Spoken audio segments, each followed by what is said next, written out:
thought I'd end this event with one of my noir pieces. And this is a tribute to everyone in every one of my writers' groups, because they inspire me every day. And I had never written noir, and I said, I have to try this, because look at the talent everyone else has in my group. So this is the case of the widow Bialofsky. The framed theater posters on the wall, 20 of them, were a resume of a man's career. A single book of matches on the desk from the Black Cat caught my eye. Suddenly the truth slammed me like a lead pipe to the back of the head. Actually, it may have been a lamp, but it doesn't matter. The result was the same, and it all faded to black. When I came to, I was strapped to a metal chair with tie-offs that would make a sailor proud. Car headlights shined in my eyes, making me squint. I played the scene entirely wrong. It was anyone's guess whether Lois Hazard's favorite son would ever celebrate the 1948 New Year.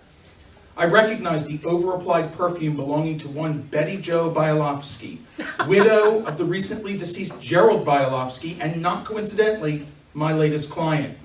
The muzzle that pressed against the base of my skull spoke volumes before I heard her husky voice. "You've gotten a bit too close to the truth," she said. "It's what happens when you hire a good shamus," I replied.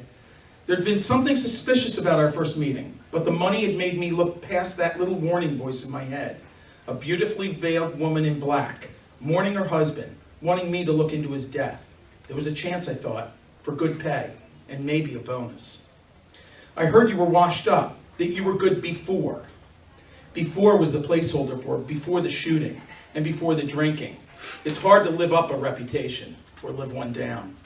I realized too late that my hiring was just a cover-up. And what better cover-up than to hire a private dick by the widow?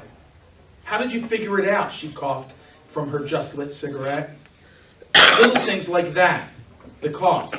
That's the cough from a new smoker, not one with a 20-year habit. Damn nasty things. I told her to stop, that the things would kill her. "Methinks thou dost protest too much."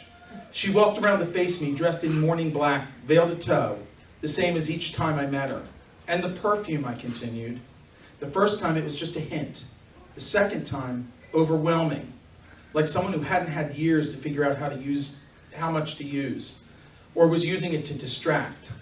Then, the framed posters and the matchbook. Not the type of bar a lady like Betty Bialofsky would visit, or any real lady for that matter." She lifted her veil. The headlights silhouetted the figure. I couldn't see the face, but it didn't matter. I knew it was Gerald standing there. You have no idea how carefully this was planned. Was she part of it, or just another victim, I asked him. She was part of it in the beginning. I needed her to play her role. He laughed at his own joke, but certainly not long term. I told her that we would split the money and she would start a new life with someone more suited to her leanings, and so could I. She agreed. "But in the end," I questioned, "in the end, why should I split the money with her? I could easily play both parts, the dead husband and the grieving widow." I strained against the ropes. "Marines," he said, "the knots will hold far longer than you have to live." He leveled the Colt at me. "And now," I asked, poor Bialofsky widow takes her insurance check and goes off to England to start a new life, never to be heard from again. And Gerald begins a new life under a new identity in a more liberal environment. And the real Betty? In Key West, waiting for a paycheck that will never show. But that's what you get for trying to fake a death and cheat insurance companies, isn't it? Disappointment. Disappointment, I nodded. Plans going sideways, like her being here. And I stared over his right shoulder. "Stupid trick, that won't work," but his voice was drowned out by the echo of 3 rounds. He fell to the ground, his blood creating a dark pool beneath him. "Nice shooting," I told the real Betty. I had a lot of free time while he was out catting around. I filled it with target practice. I smiled. I like this woman. He sent me away to wait for him. But if he doesn't show up to split the cash, what would I do? Turn myself in, saying that I faked his death? She smiled as she untied me. "So what do we do with his body?"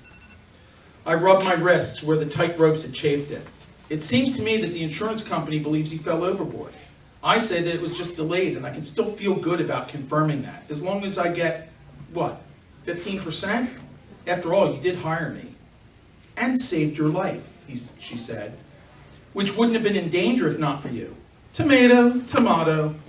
We dumped the body in the back of his own car and drove to the boat slip. She turned to me. You know, I still have the place in Key West. Maybe you'd like to come join me for a month or 3. Who knows? Maybe they have the need for a detective. I have some money I need to invest, and a girl likes a smart companion.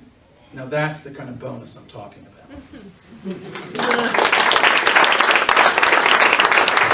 Once again,